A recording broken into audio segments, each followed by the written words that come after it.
Почитуван колега, да зборуваме за идеологија, ама да зборуваме и за одговорност и неправење криминал или правење многу криминал.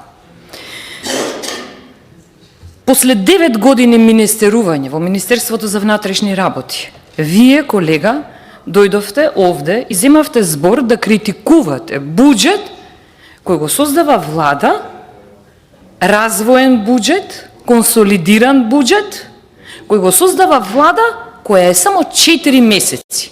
И вие во вашиот одговор имавте обвинувања за нереализирани ветувања.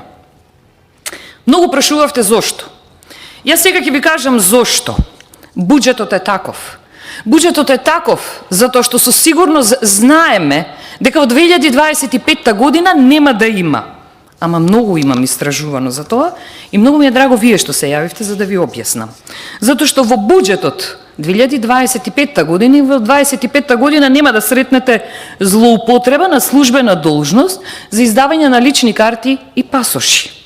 Нема да има измислување на афера, пазете, со 70.000 фалсификувани возачки дозволи.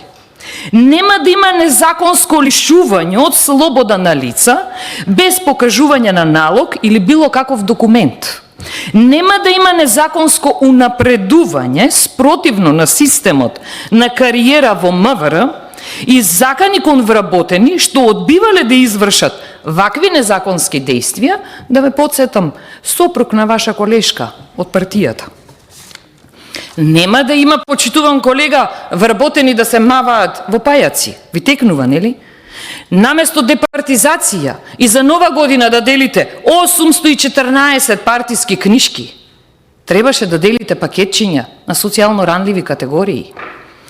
Скандалот со Дурмо Турс, почитуван колега, поништено решение за забрана на технички преглед.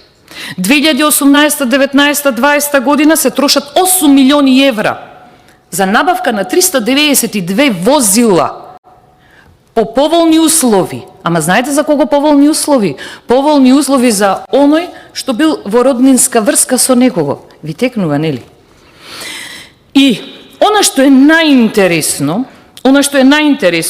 како што, ќе скратам заради времето, сакам да кажам, имам уште да зборувам за ова, она што е најинтересно, како што сега се грижите за полицијата, многу ми изненадивте, вака требаше да се грижите за полицијата во времето кога вие 9 години го водевте МВР, а не во тој период единствена грижа ви беа наркобосовите. Па сега ве молам, излезете и кажете ми дали е ова точно или не е.